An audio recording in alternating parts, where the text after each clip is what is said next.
Hey guys, before we get started, I wanted to mention that the following episode contains some discussion of domestic violence and may trigger some who are sensitive. October is Domestic Violence Awareness Month, so if you're experiencing domestic violence or know someone who is, please dial 1-800-799-7233. That's 1-800-799-SAFE, or you can text START to 88788. I'm so glad you could make it. Sit down, sit down. Oh, yeah. Oh, the band is gonna be awesome tonight. I dig it. Hey, welcome back to Therapy Sessions. That's Thairapy Sessions. I'm your host, Auntie Hair Coach, and I interview regular people telling real stories about their beauty industry journey. Sit down, sit down. Oh, yeah.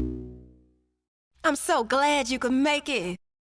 Hey, welcome back to Therapy Sessions. That's Thairapy Sessions. I'm your host, Auntie Hair Coach, and I interview regular people telling real stories about their beauty industry journey. Today's guest is an hair professional educator, creative color blonding and extension specialist, and mom of four. She's hair by Kelsey Aaron on IG. Kelsey Lovelace has entered the chat. Well, welcome, Kelsey. Hey, thanks for having me. Hey, thanks so much for taking the time. So, what made me approach you and want to interview you? Honestly, I was attracted to your IG page because you're really funny. Like, you're Oh, hilarious. thank you.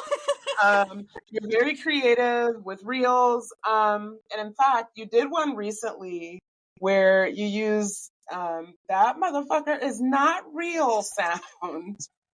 And a Yes. reference to a heavily filtered inspiration picture. And I Yep. know like every hairstylist can relate to that. I definitely saved that one because I think I'm going to remake it. I How do love you that. come up with inspiration for your reels? And also, how do you handle clients that bring in filtered photos Oh my goodness. as Um, inspiration? so the way that I come up with my content is honestly just scrolling through other people's. I try to find trending sounds and then I keep like a mental notebook of like situations that happen in the salon that I think are funny or just like uncomfortable that I know I can't be the only one experiencing it. And then I just try to translate it into a reel somehow. Honestly, sometimes I think I record the videos before I even know what I'm going to put on it. Like before I know what the caption even is, I'm just like recording the sound. And as far as how I handle clients bringing in filtered inspo pics, I'm just a realist. I'm just like, this is heavily edited. Like, I just try to be realistic with expectations as far as like, this is our starting level. This is what you're wanting. I don't know that we're going to get there today, but like, or just trying to even break down the pictures they're showing me. Like, do you realize that this is like, I feel like a lot of times for situational example, somebody who is like very dark will bring in a blonde inspo pic with like some fun colors on it. And they're just like, oh, I want these colors. And I'm like, but you also have to get the blonding. Like, I just kind of like to dissect the process of how to achieve those pictures. Because not that they're unachievable, it just may or may not fit in their budget or their time schedule. Or, if they want to leave with it today, I'm quick to be like, absolutely not. I love you, but no. All for me, dog. Yeah. Yeah. Yeah. Yeah. That's a no for me. Yes. Yes. Yes. I love that. Okay, and honestly, I digress because I just jumped right in, but before we really get into things, my Yeah. audience always likes to kind of know who they're dealing with. So tell us like who is Kelsey Lovelace? Tell us who you are, where'd Ooh. you grow up, how'd you grow up? Yeah, yeah, yeah. Okay, so my name is Kelsey Lovelace. I currently live in Hamilton, Ohio, but I was born in a small town called Gallipolis that nobody knows where it's at in Ohio unless you're from there. Mhm. Home of Bob Evans Farm and right across the river from the Mothman, if that helps at all. I Okay. actually moved to Cincinnati when I was in second grade and have just kind of floated around the tri-state area ever since then. Growing up, my parents divorced when I was 7. Life was really kind of good up until then. Unfortunately, after my parents separated, I moved around a lot and just from house to house. My mom, unfortunately, she's going to hate me for saying this out loud. She online dated and was married a few times. And so it just kind of uprooted my sister and myself every time that happened. So I just felt like I was always trying to find, honestly, who I was and where I fit in, because with moving, especially the older I got, I found myself fitting in with the people that didn't fit in because I didn't fit in, like I wasn't Mhm. there from preschool to make those connections like all the kids that grew up together did. So it was really hard for me to find like a good solid group of friends. Yeah. So then and then I had my son at 16, well, 17. I was 16 when I got pregnant, 17 when he was born. I was a single mom. I was going through some domestic violence in the relationship with his dad. And it took me about a year and a half to finally get out of that. And honestly, it's been a journey for the last 13 years to undo all of those things that were put into my head in that relationship and not let the negative self-talk that I was believing back then still affect me today. So I want to say I'm still a work in progress. That's who I am today. Always working, always learning, always trying to grow and just be better for myself and my family.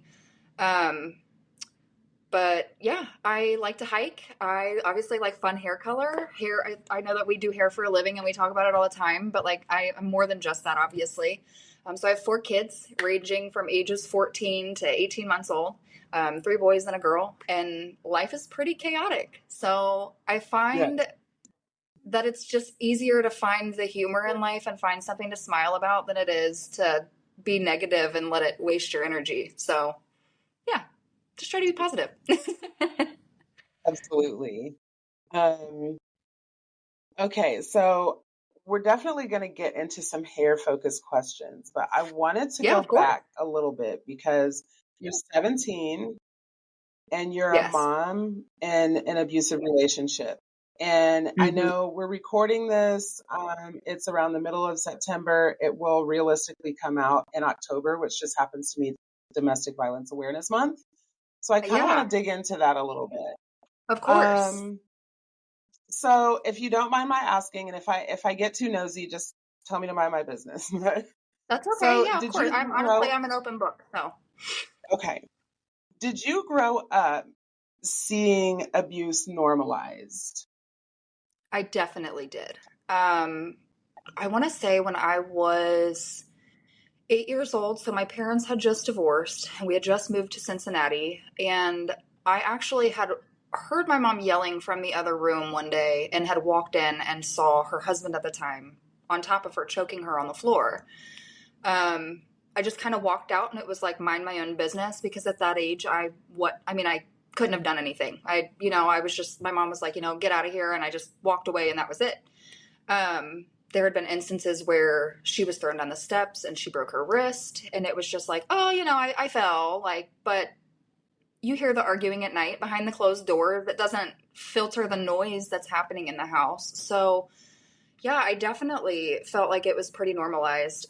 Unfortunately, that wasn't the only abusive relationship my mom was in. After that marriage ended, she dated someone else years later that was an alcoholic that, they would go out drinking and they would come home and there were nights where fish bowls went flying across the kitchen, like for real, just like throwing things across the house. It was literally insane. So yeah, I think I turned into the kid that I ran to my room and I turned on music and I, zoned out or journaled or doodled or whatever it was that, kept my mind occupied and just tried to act like it wasn't happening. But in doing that, I don't think I was really doing myself any favors for the future, not knowing that I was going to be in a relationship experiencing the same thing. But I definitely will say that that's exactly how I responded to the situation I was in when it came up in my own life. I just, shut down and curled up and tried to run away.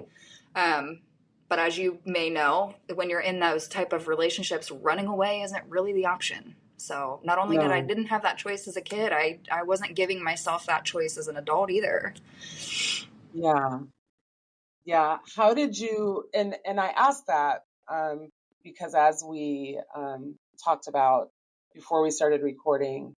Mhm. I didn't realize until years after I left my own abusive relationship that I had seen abuse. I had seen my mom be abused, right? Like, because it was Yeah. normal. Like, Mhm.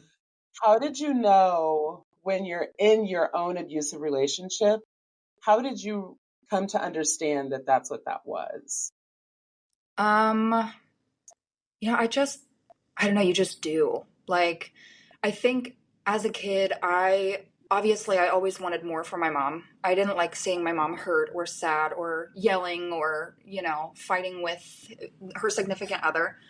Um, and I don't know. I just knew that I wasn't happy and that what I wanted for my mom isn't what I was giving myself. And so then having a child at such a young age, it was just kind of like this unspoken, like, I can only imagine that he would want better for me as well. There were a few instances, unfortunately, where he was caught up in some of that violence. And that for me was a huge eye opener. It was that not only was he willing to attack me, it didn't matter who I was with, who I was holding, who was around me. Like, he was going to do that regardless. And so there became this fear of my child being exposed to that as well. That was obviously my first child then and his dad's first child. And so, I mean, it wasn't like I had anything to compare it to, like, to say that he wouldn't do that. Like, oh, he had another kid and he would never lay hands on him. Hmm. Like, I didn't know that. And so it became a serious fear of mine to, like, that motherly instinct kicked in to just protect my child and try to get out however I could when that opportunity came around. Yeah, no, for sure. It's I've often said that my children probably saved my life for that same reason, Absolutely. right? Like, you're just like, Yes. it's and it's crazy because you're allowing this to yourself, but it's your that love for this being that you've created that, like, Yeah. forces you, right? Absolutely. I mean, and as terrible as it sounds, it's like I really didn't care that it was happening to me. I don't think I realized how much it affected me until after I got out of it. But being in it, I was like, well, you can, put your hands on me all day long, just stay away from my baby. Like, Yeah. that was the only defense that I had, was to protect him. But I was, fair game in his eyes. So Yeah. very unfortunate though. Yeah. How did you escape? So, again, full transparency. This is not my finest moment. I am not proud of this, but 13 years removed from the situation, I wouldn't have it any other way because it's what got me out. So, I had finally had enough, and there was an instance. I don't remember dates or anything, but there was an instance where I was driving in the car and something had been said that he didn't like, and I had my son in the back seat, and he reached over across while I was driving and punched me in the eye. And I had just had it at that point. And I got to our house and I got out of the car and I called 911 and the police came and literally did nothing. So about a week later, we had another fight and I wound up choked up against the wall, couldn't breathe, was scared for my life. So I fought back. And I I want to use like it was like almost manipulative how he was doing it, or like um kind of like trying to get me back for calling the police on him. He ended up calling 911 because it was not the first, but one of the only times I was really going to fight back that night. Like, I knew that I was leaving. And when the police officer showed up, although we had both laid hands on each other, he denied putting his hands on me. And I admitted to the cop in full transparency, just because that's who I am, that, yeah, I was defending myself and I hit him. And I was arrested for it. And I was in jail for 8 hours. I will never go back. It was not a place for me. I was super fortunate that the staff at the jail was very nice to me and understood that due to unfortunate circumstances, I was there, but that I was by no means like a criminal or like this awful person. So I will shout out Dearborn County Jail, treated me awesome. But I went to court. I was court ordered to have a 90-day no contact order with him. And I was also court ordered to do 12 weeks of like a domestic violence class, like an anger management domestic violence class. which turned into be very therapeutic for me because it explained to me what battered women syndrome was. And I had never heard of that before. And it wasn't that I also was this raging, awful person that just liked hitting people. It was that I was literally defending myself. And it was hard for me to separate that because it was someone I loved, you know, like it was just hard for me to realize that I was a victim. And so that happening really set off the chain of events for me to get out, because for 90 days I wasn't allowed home. So I took my son and I moved in with a girlfriend of mine. Thank God, love her for taking me in with my son at that age. And I spent 90 days away from him, and 90 days was enough time for me to realize that this is my out. I'm out of it and I don't have to go back, and I have the opportunity to make that decision and stick with it. And I've never looked back. Awesome. So proud of you. Thank you. Okay, so we will definitely probably put a trigger warning at the beginning of this. I should have said that before I started asking questions, but I want to share with the Of course. audience that if you're in an abusive relationship, I want to just share a couple of resources before we move on. Please. So domestic violence hotline, 800-799-7233. If you're a hairstylist experiencing domestic violence, we actually have an organization specific to us. You can go to probeauty.org/cutitout, or you can text START to 88788. All right. Tell me, Kelsey. Thank you for sharing that. That's very important. No, I'm glad you shared that. Thank you. Of course. All right. So when did you fall in love with the beauty industry? Oh goodness. It was a really long journey for me. It started like 11, 12 years old when my mom first started letting me color my hair with, we're all gonna, pass out when I say this, but box color. It's fine. We were doing it at home, and as one does when they're, 12. So, I don't know.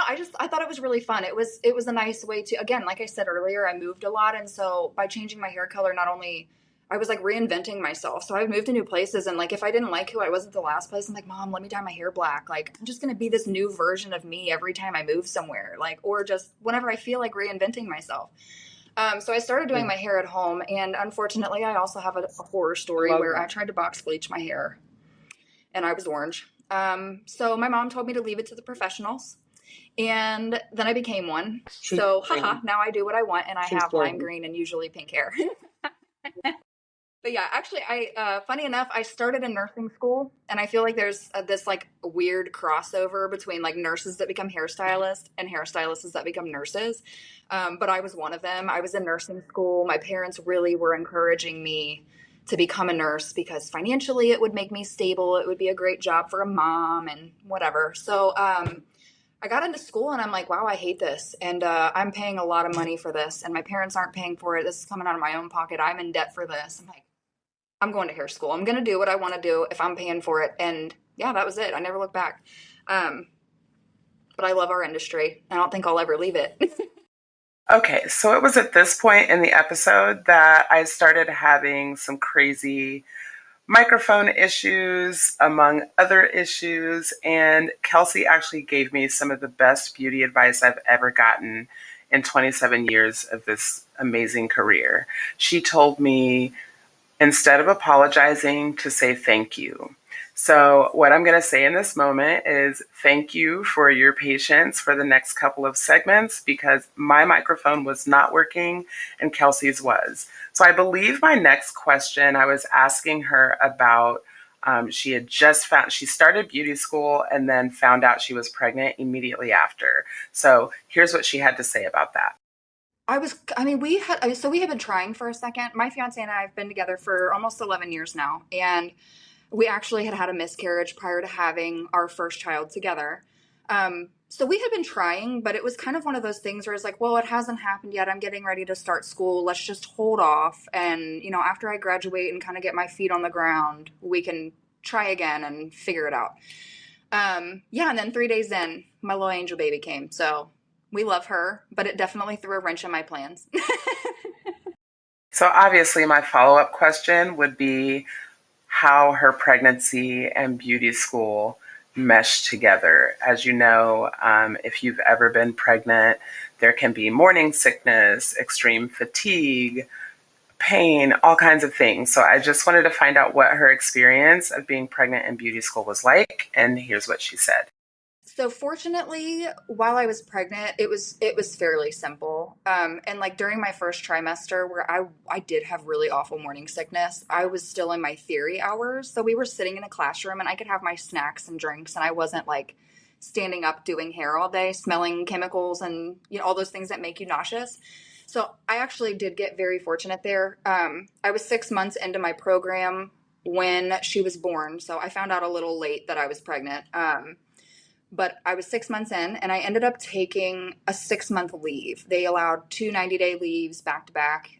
So I took them consecutively, and I came back when she was 6 months old, and then finished out the remainder of I think it was like 7 months that I had left. So I finished out the rest of that. But it was honestly, coming back to school was the hardest part, because I was dealing with a little bit of postpartum on top of mental health stuff I already have going on.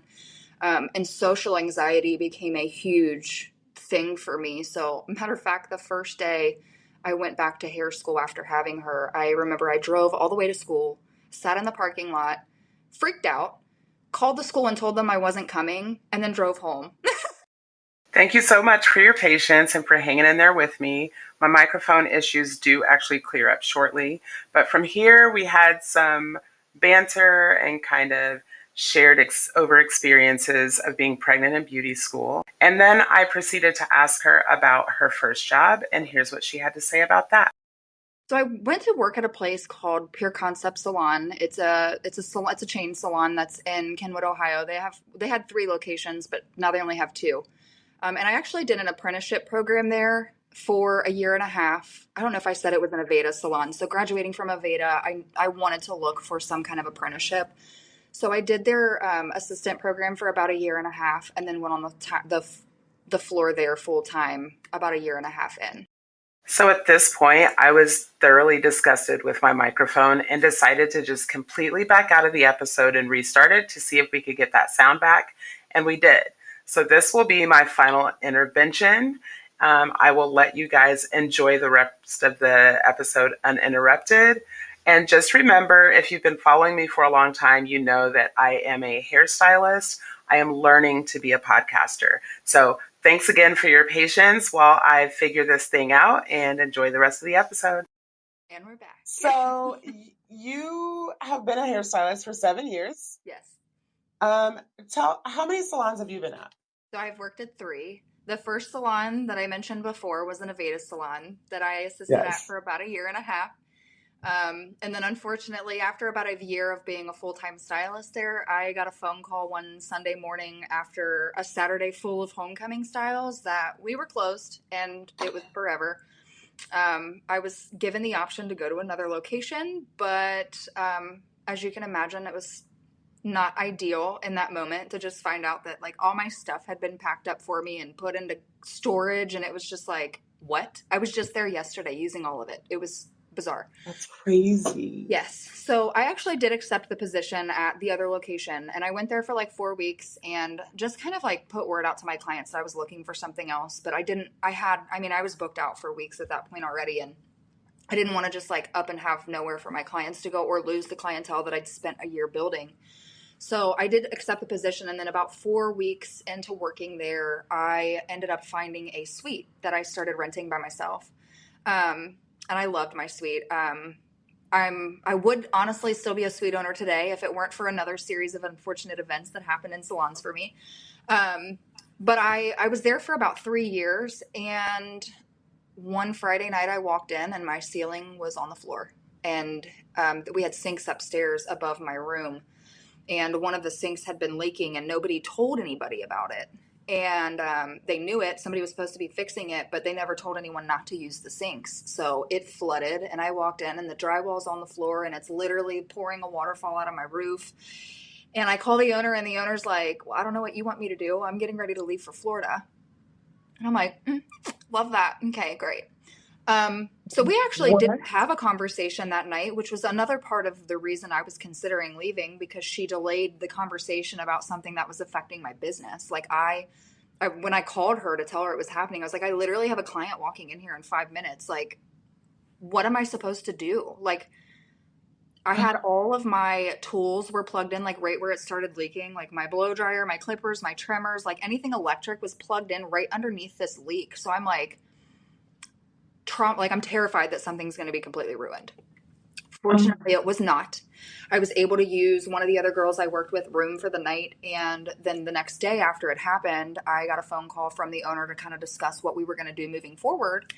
And she started screaming at me on the phone and basically told me that there wasn't a damn thing that she could do for me right then and there. And I just needed to be patient. And so I was like, okay, well, that's fine. I will start moving my stuff out this week, and I guess I'll be gone by next Friday before you get home from Florida, because at that point we paid on Fridays, and it was a Friday when it happened and a Friday when I told her I was leaving. So I had already paid her for that next week. So I was like, well, I'll work here. You're going to be out of town, but I will be gone when you get back.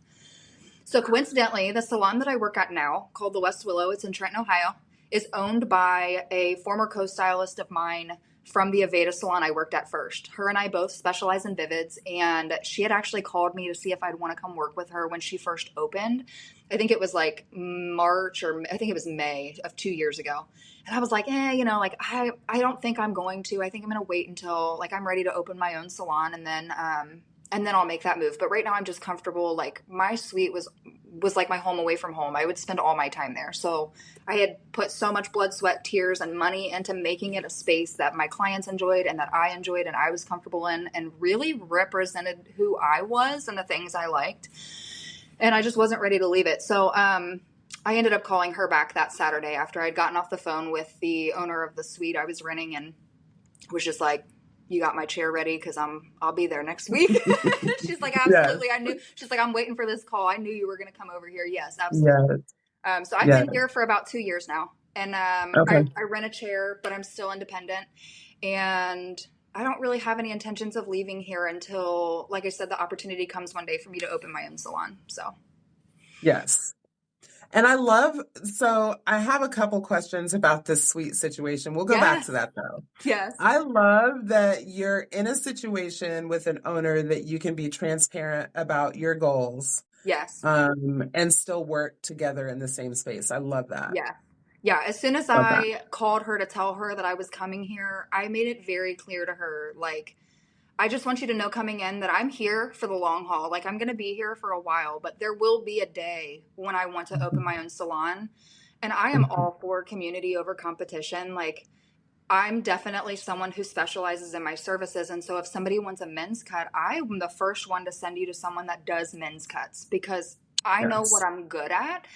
And I just feel like there's room for all of us. There's enough hair in the world for all of us to be successful and support each other, because tearing each other down does nothing. So I just basically let her know that eventually I wanted to own my own salon, but that even when that day came, I wanted to know before I moved in here that when that day arrived, her and I were going to separate on good terms, and that if I ever needed anything or she ever needed anything, that we could still contact each other, because as I said, we worked at my very first salon together. So we had had 5 years of history prior to me coming here to work with her.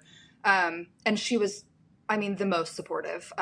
She actually has a bachelor's degree in business, and she goes, when the day comes and you're ready, if you got questions, let me know. Like, I've opened a salon, like I'll help you however I can. And so honestly, hearing that from her made me feel really good about coming into a salon like this versus like finding another suite or just like toughing it out and seeing what I could make happen at the salon I was already at. But just having that support. I know that not a lot of salon owners, at least I don't think, would hire you knowing that you have the intentions one day of like absolutely going out and opening your own place and essentially being business competition. But you know what I mean? Like, just another salon in the same area. Like, well, they would view you as competition, but the reality is, as a business owner, I think it makes more sense to have someone on your team who has goals outside of you. Yeah. Right? Like, I don't want you to be too dependent on me. What do you want to do outside of this thing? And let's work on that together. I love that for you guys. That's awesome. Yeah. And I think too, just from my own, because I want to, I guess, my own free will, I try to take a lot of initiative around the salon because I am here a lot by myself. Because I'm independent, I have 4 kids, I make my own schedule, and I work hours that work for my fiance's 9-to-5 job. And so there's a lot of times where I'm in here and I have the entire salon to myself. So our owner's actually, just for example, out on maternity leave right now. And one of our stylists had put a pumpkin out on her station the other day. And like, everybody's like, is it too early for fall? And I'm a fall girl. I love Halloween. And I'm like, absolutely not. Like, I knew that the owner was on maternity leave. She's not due to be back until October. So I just text her and I'm like, would you be upset at me if I spent $100 and just bought some decorations and like livened up the salon for us for fall? And she's like, no, absolutely. Like, that takes one thing off my plate. Like, I still Absolutely. try to create some of my own put some of my own energy into this salon. And I'm grateful that she appreciates that, because I know not everyone would. Some people would feel like I was doing too much in their space. And so Absolutely. I love that it's also kind of, not that I run the business or anything, but I run my own small business within this salon. And because I have such an open relationship with her to kind of like pitch changes to her and make those changes, it kind of is giving me a taste of what responsibilities or like things that I would like to do in a salon that I owned one day. So it's kind of, I feel like it's setting me up for success and really preparing me for my own future, just being here and kind of having her have that really open relationship with me as far as what being a business owner is like. Yes. Love it. Okay, let's go back for a quick moment, just real briefly, to the suite situation. Yes. So is this like one of the chain suite? Is this like a Sola or No, unfortunately it's Okay. not. Okay. Because I may have I may have like went higher up into it. No, Okay. this is a privately owned salon. Okay. And it was like an old house that she had converted all the rooms into suites, and Okay. it was only that location. So Gotcha. Is she still in business? yes, she is. Wow. Okay. Again, I don't want to bash too much, but Sure. I don't think the salon is full, but she is in business. Okay. I don't wish her ill will. I just will never work there again. Absolutely. Were you insured? Unfortunately, I was not. That was my first independent suite, and I went into it blind. I am one of those stylists that, like, I have no previous experience in this industry at all, aside from my own. So coming from an Aveda school, going into an apprenticeship and working at a commission salon where they helped me with 401k, like insurance, all of that stuff. Like, then going out on my own, I was like, I don't know what all I need. And honestly, at the time, nobody told me that I needed that or that could help me prevent those types of situations. Like, I just was uneducated, I guess. Sure. So no, unfortunately for me, that was just cut my losses and get out. Sure. Understood. Okay, so we've reached the part of the session where we have a segment called Story Time with Auntie Hair Coach. So I have 3 prompts, and I always say it's up to you. You can take one prompt and tell us a story, or if you're feeling the prompts, you can do all 3, however talkative you're feeling. Okay. All right, so the first prompt is, what's the most creative way you've used your skill set? The second prompt is, tell us about the most interesting trends in the beauty industry. And the third prompt is, share either the best industry advice or the worst industry advice you've ever gotten. Okay, so for the first one, one of my favorite ways to use my creative skills is on mannequins and just practicing for the fun of it. The great thing about mannequins is they don't talk back. They don't hate their hair. They don't ask for refunds or redos. So I just kind of go wild on them. I like trying out new color placements, or like when I learn techniques, seeing if I can like tweak some things. I also, I use a lot of Paul Bryant color, and when they launch new colors, it's a great way for me to like really see how that lives on the hair. I also use like swatches from Amazon to do that. And sometimes I'll do like fun little rainbow pieces on swatches. But I think mannequins are definitely the best because it's the most accurate representation of a full head of hair. I also occasionally will do model calls, which is really fun. I typically ask for full creative freedom in return for free hair. So you get free hair, but I get to do what I want. And that means what I want. So at the first time they're like, yeah, but I kind of like, no, you're not my model then. I'm going to find somebody that is like, I trust you, do whatever you want. So again, I'm sure that most stylists know not too many people are willing to do that. Yes. Just blindly sit down and be like, yep, here you are, here I am, do whatever you want. So mannequins for sure are definitely the way that I showcase my talent. I have a trunk full, I have a funny story to spin off of too real fast. I have a trunk full of mannequins in the back of my car. I went and got an oil change last week, okay? And the guy went to check, he had to, I had to get a brake light fixed while I was there as well. I was like, there was a reason he got on my trunk. But he opened my trunk and I had like 4 or 5 of them back there. And he screamed so loud. I don't think he was ready for it. And then he took one of them out and started chasing all the people around Valvoline with this head of hair.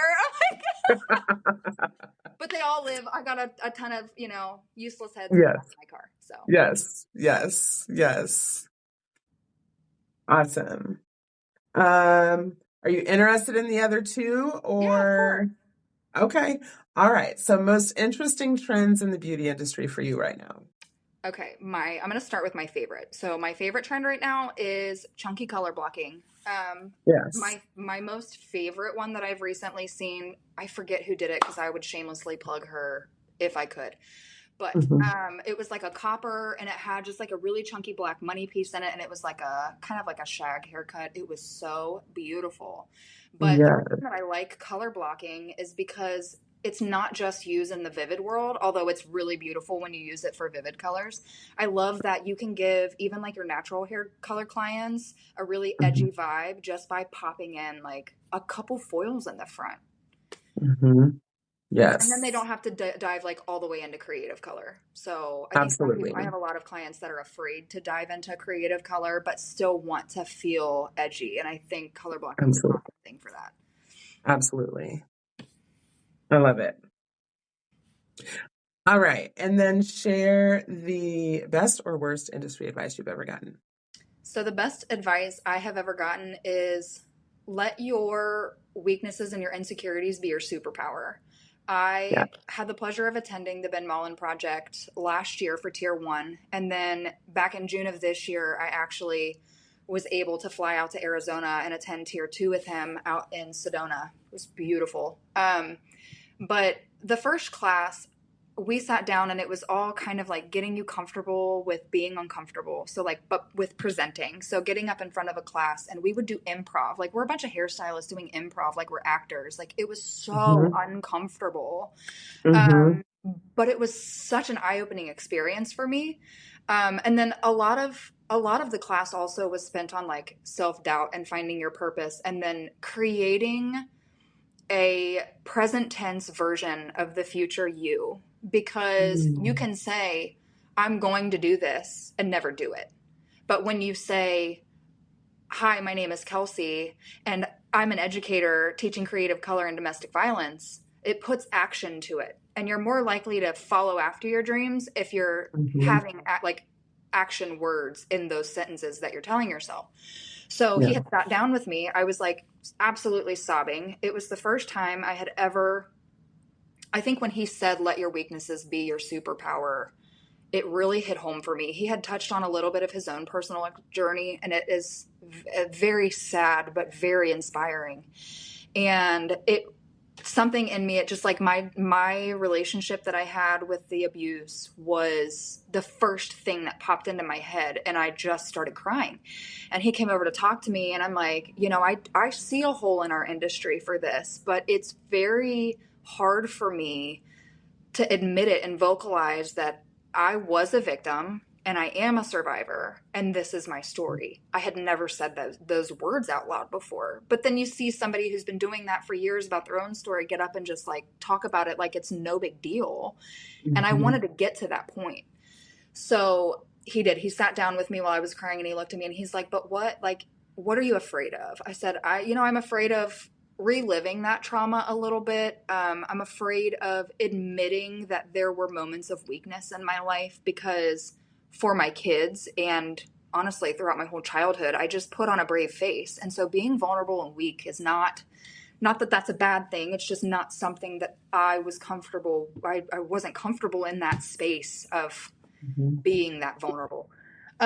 So he was just like, well, let that insecurity be your superpower. Like, that is your superpower. That is what makes you you. That's what makes you relatable. And you're correct. There is a need in our industry for awareness. We are the only industry that has, well, I lied. We are one of the only industries, aside from like the medical field, that have implied permission to touch our clients the second they walk in the door. We are the only industry besides medical field that touch people's hair, hear their life stories, see their raw emotion when they're telling them.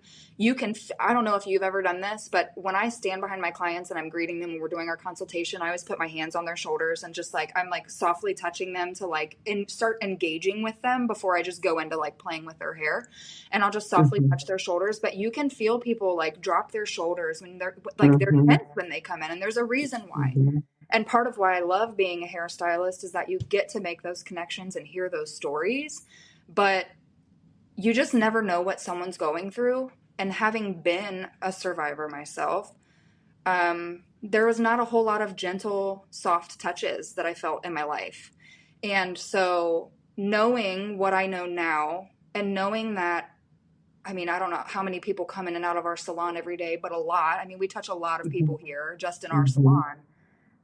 The statistics are 1 in 3 women are victims. 1 in 4 men are victims.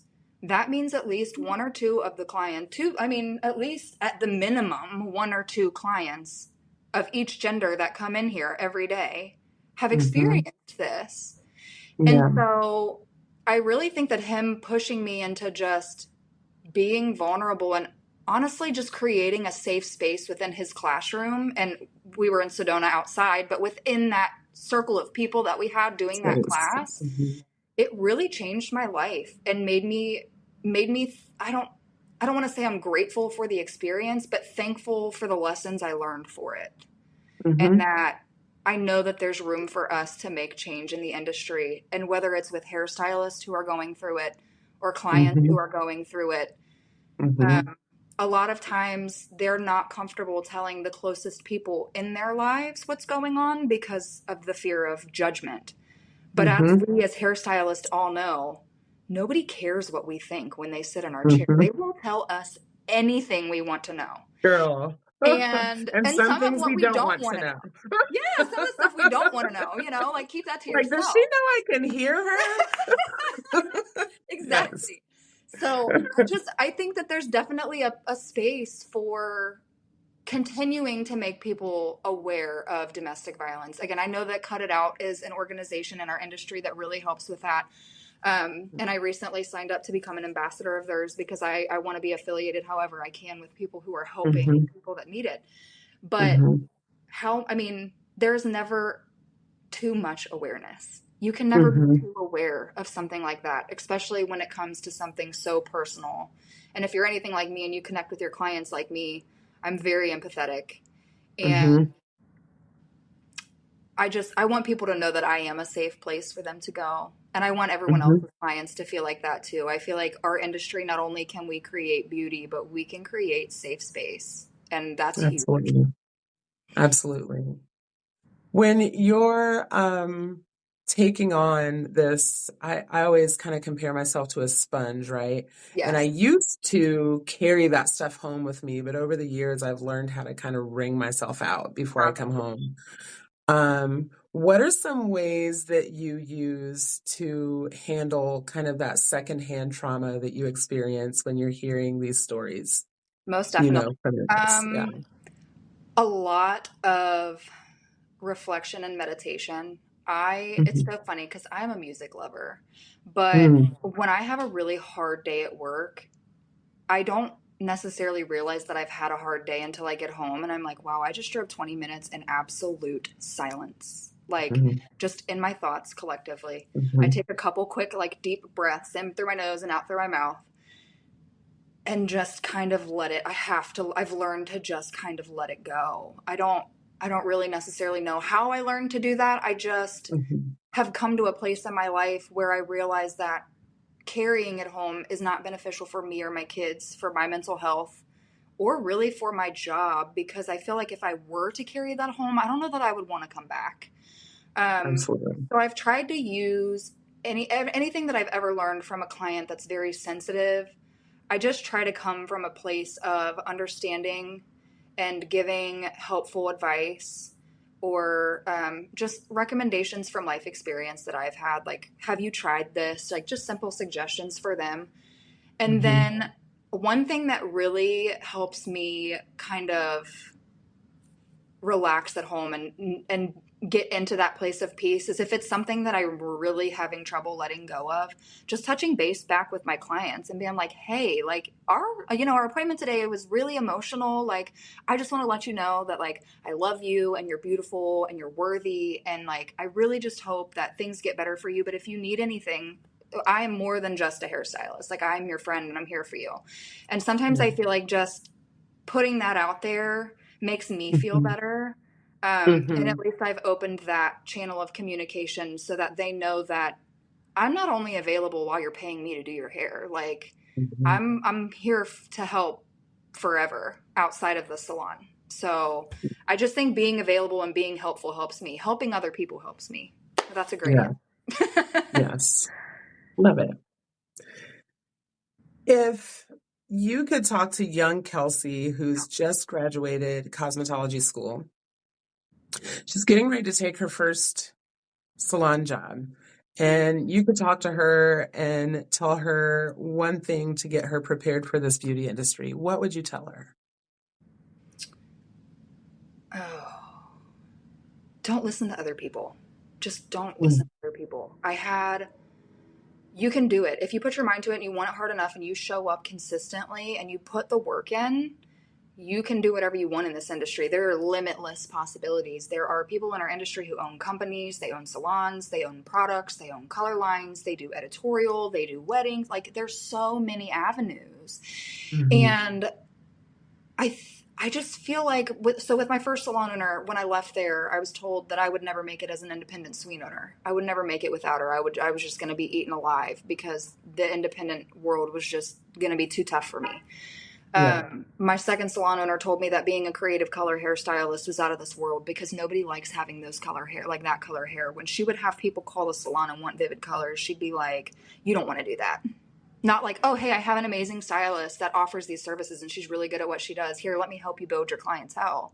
She would just be like, are you sure you don't want blue hair? Like, and so moving into this space that I'm in now, I think that would be the advice. Like, I just followed my heart. Like, I want to do creative color and that's what I do. Do I do retouches? Do I do foils? Absolutely. Do I do haircuts? Absolutely.